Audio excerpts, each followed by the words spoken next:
Qué cuadro tan desolador vemos en este pasaje. Es un cuadro de desolación y muerte. ¿Te preocupa a ti cuando ves en tu país y en este hermoso estado de Guanajuato? Yo crecí en este estado. Y cuando yo crecí, como muchos de ustedes, era un estado bien tranquilo, bien pacífico, bien seguro. Hoy circulas y en todas partes está la policía o el ejército deteniendo carros. ¿Por qué? Andan buscando la gente que está rompiendo la paz y la tranquilidad del estado. No sé si ustedes lo han visto, pero yo he visto estadísticas donde Guanajuato sale como el estado más violento. Y hay ahí cárteles de muerte. Y hermano, es un cuadro triste y desolador. Y mucha gente en nuestro país está preocupada por muchos problemas que hay. Y así era el cuadro en tiempos de Ezequiel, capítulo 22, un cuadro de la ira de Dios, el furor de Dios, el castigo de Dios. No había mucho gozo, no había mucho ánimo, pero tampoco había siervos valientes, siervos que tuvieran la determinación de hacer lo que tuvieran que hacer para que el plan de Dios tuviese lugar. Y hermano, a lo largo de la historia Dios sigue buscando un hombre que haga lo mismo. Este no es un caso aislado. Le quiero narrar algunos casos a lo largo de la historia en que Dios ha buscado siempre un hombre. A veces lo ha hallado y a veces no. Para que tú te des cuenta que así como en el pasado, hoy Dios es el mismo Dios que sigue buscando a alguien. Y mira hermano, hoy tú y yo tenemos estos ejemplos con una mayor claridad que lo que hombres del pasado tuvieron. Así que no tenemos excusa para no ser usados por Dios para hacer una buena obra. ¿A qué vas a dedicar tu vida? Mira hermano, en el capítulo 32 de Éxodo, otra vez Israel había pecado allí. Moisés había subido a recibir las tablas de la ley y mientras él estaba allá arriba, el pueblo se desesperaba. No eran sobrios, no eran prudentes, no eran sabios y empezaron a quejarse. Estaban en el desierto y lo podemos entender, como decía el pastor, pararse en el desierto unos cuantos minutos puede ser desesperante, estar ahí bajo el rayo del sol. La gente pronto empieza a quejarse y pronto empieza a buscar alivio y agua y reposo y descanso, y por eso muchos decían, vámonos de regreso a la tierra de nuestra esclavitud, que para nosotros representa la vida vieja, la vida de pecado, y triste que alguien halle eso preferible que el plan que Dios tiene para nosotros. Así que en su desesperación le hablaron con Aarón y le dijeron, haznos dioses que nos lleven a la tierra prometida. Este varón Moisés, no sabemos qué haya sido de él. Qué rápido desconocieron al líder, al varón de Dios. Qué rápido se apartan del plan de Dios. Y por otro lado, Aarón, ni tardo ni perezoso, dice, bueno, denme los arcillos, denme todas las alhajas y las joyas de oro. Y mira, todo eso lo fundió y puf, de repente, como si fuera arte de magia, salió ahí un becerro. Y dicen, estos son tus dioses que te sacaron de la tierra de Egipto. Imagínate qué terrible engaño, lo ridículo de esa declaración. Ellos bien sabían que esos no eran los dioses. Esa figura era evidente que había salido de sus alhajas y de sus joyas y ahora están sirviéndolo como a Dios. Por supuesto, cuando Moisés viene de regreso y se da cuenta del desenfreno del pueblo y del pecado que han cometido, tira las tablas, las rompe y cuestiona a Aarón, y Aarón trata de justificarse con la actitud del pueblo, y comenzó, como tenía que venir la justicia de Dios, un tiempo de muerte. Pero antes Dios dio una oportunidad. Moisés dice al pueblo, los que estén con nosotros, júntense de este lado. Y solamente los levitas vinieron con Moisés. Mira, en el capítulo 32, versículo 26, dice, se puso Moisés en la puerta del campamento y dijo, ¿quién está por Jehová? Júntese conmigo. Y se juntaron con él todos los hijos de Leví. ¿Cuántas tribus eran? 12, y solamente una optó por andar en el camino de Dios. Y siempre va a ser así, hermano, siempre va a ser la minoría aquella que se apega a los caminos de Dios. El camino ancho y la puerta ancha y el camino espacioso son los que llevan a la destrucción. ¿Qué pasó con los demás? Pues vino juicio sobre ellos. Versículo 27 les dijo, así ha dicho Jehová, el Dios de Israel, poned cada uno su espada. ¿Y para qué es la espada? Sino para derramar sangre sobre su muslo, y pasad y volver la puerta de puerta a puerta por el campamento y matad cada uno a su hermano. Si tú tuvieras un hermano que es levita y tú no fueras uno de los que se apartaron hacia Moisés, un hermano tuyo vendría y te degollaría. Un hermano. Matad cada uno a su hermano y a su amigo y a su pariente. ¿Y cuántos murieron? Versículo 28. Y los hijos de Leví lo hicieron conforme al dicho de Moisés y cayeron del pueblo en aquel día, ¿como cuántos, hermano?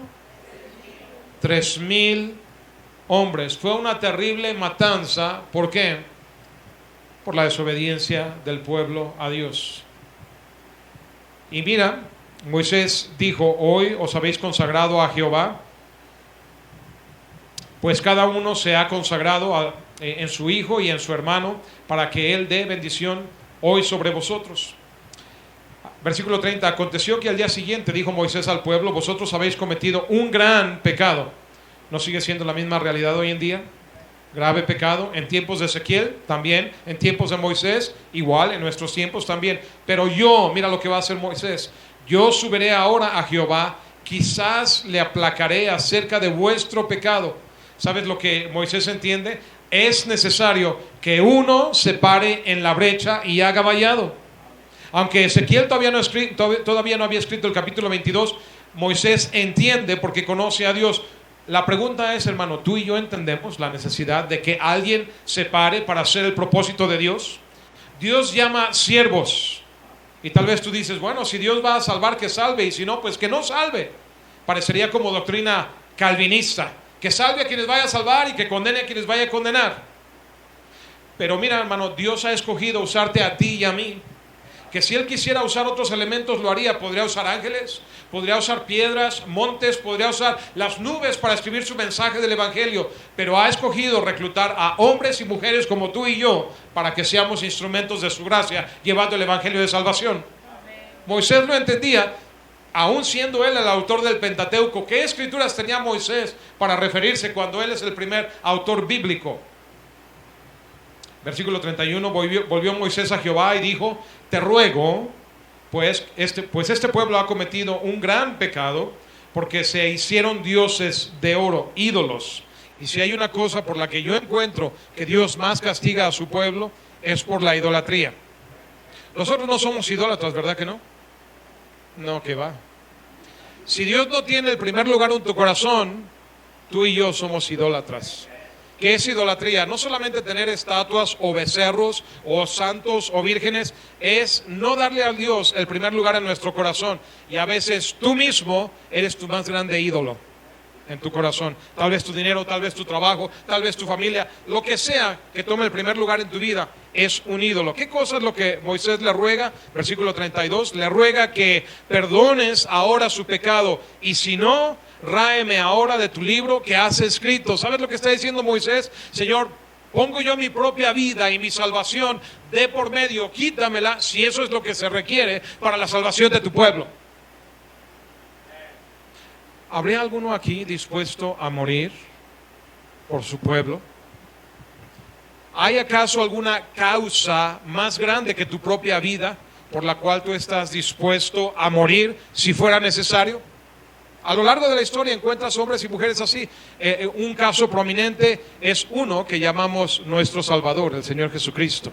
No tenía por qué morir, ¿sabes? No tenía por qué tomar forma humana tampoco. No tenía por qué sufrir toda la humillación. Pero encontró en ti y en mí, de alguna manera que nosotros no podemos entender, una causa más grande que su propia vida, por la cual Él estuvo dispuesto a subir esa cruz, derramar hasta la última gota de su sangre y morir. Si por ti, aun si tú hubieras sido el único pecador, lo hubiera hecho.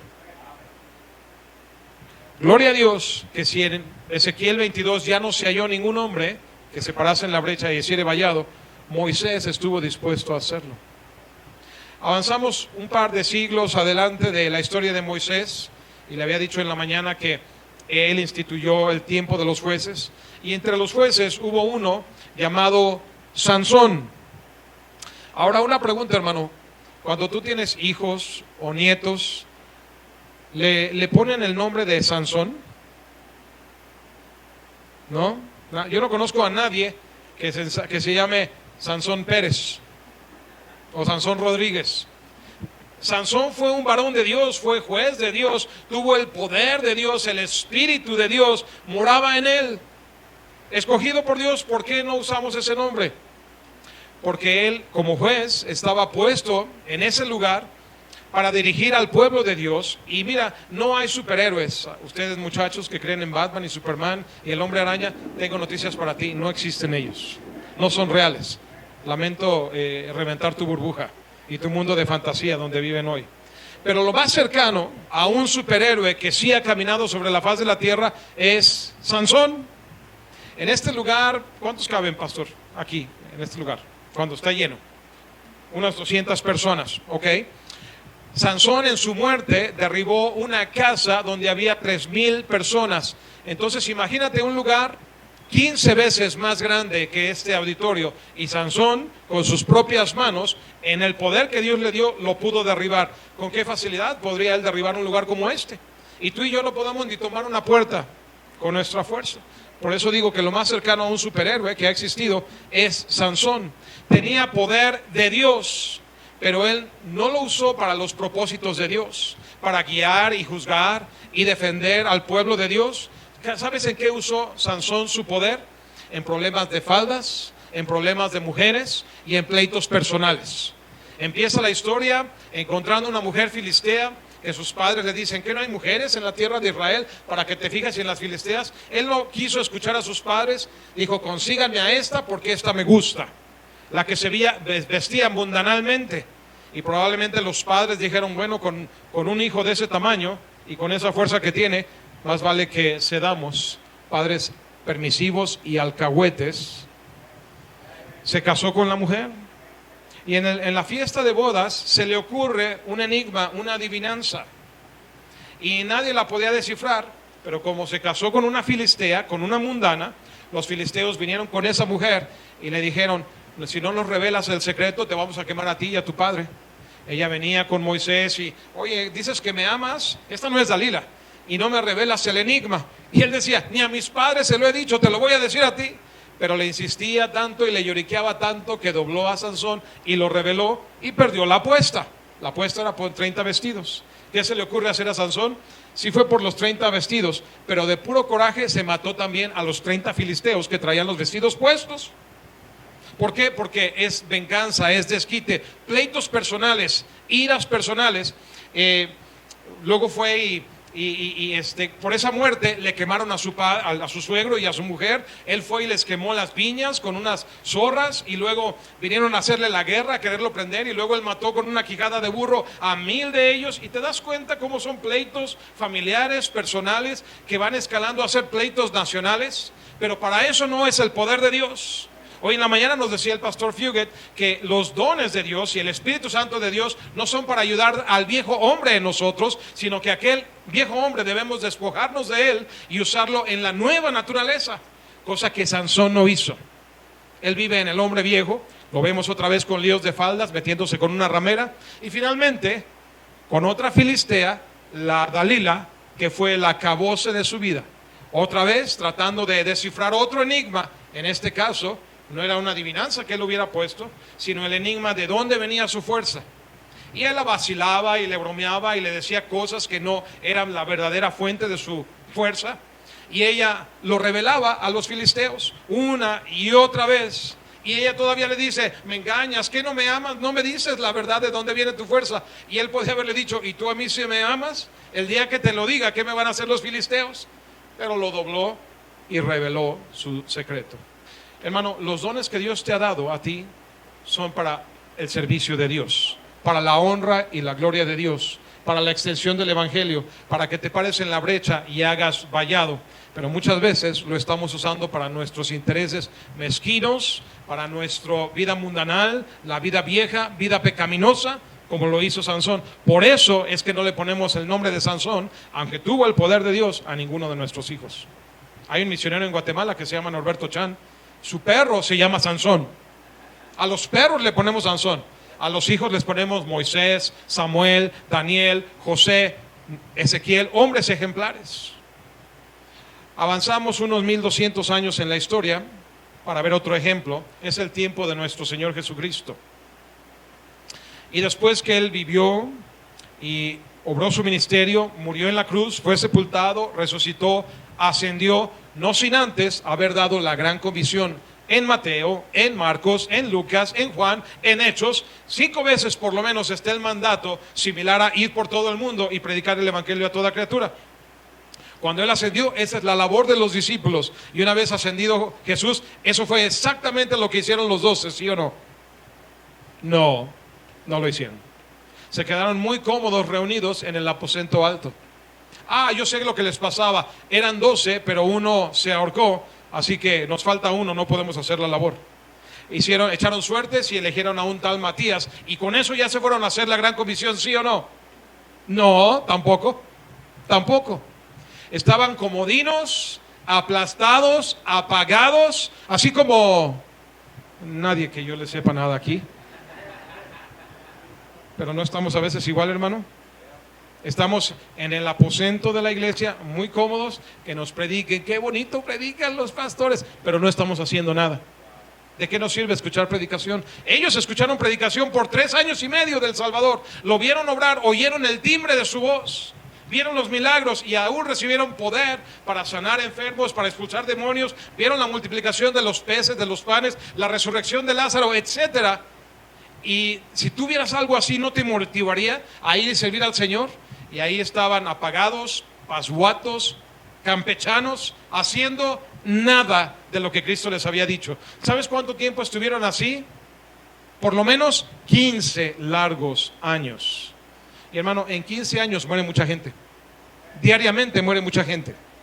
Imagínate cada mes, todos los meses, en 15 años, cuánta gente está muriendo. Y ellos están ahí muy cómodos en Jerusalén, cuando el mandato era ir por todo el mundo.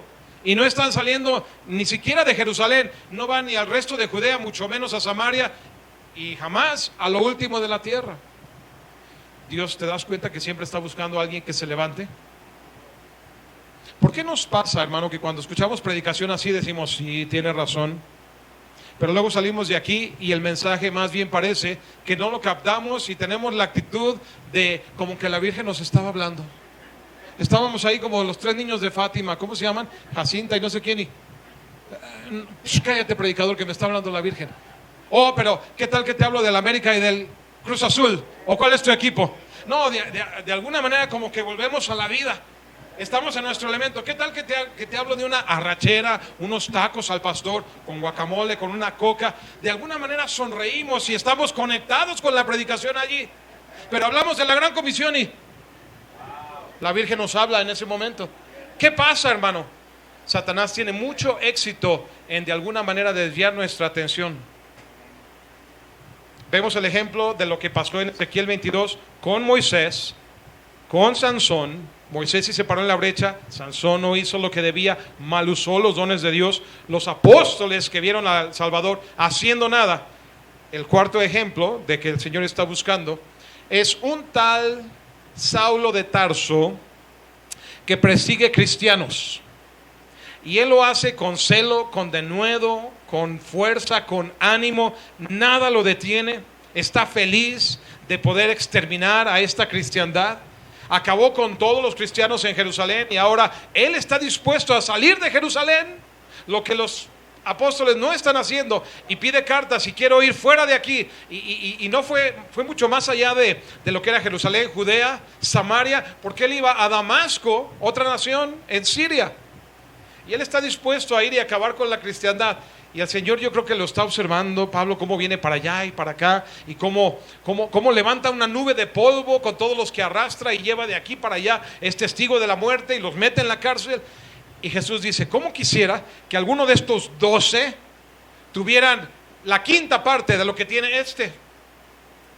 Pablo, una vez convertido, hizo más por la obra del evangelio que los 12 juntos. Pero tuvieron que pasar 15 años antes de que apareciera Saulo de Tarso, hermano. Tú, hermano, ¿a quién estás esperando?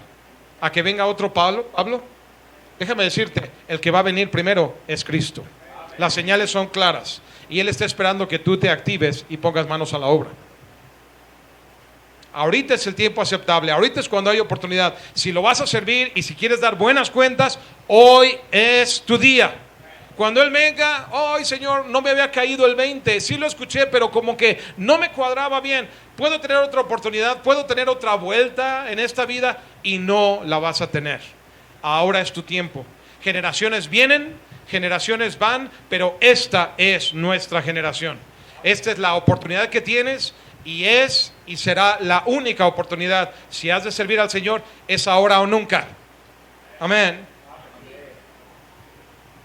Como Él hizo tanto más, y por todos lados extendió el Evangelio. Y un ejemplo más quiero darte.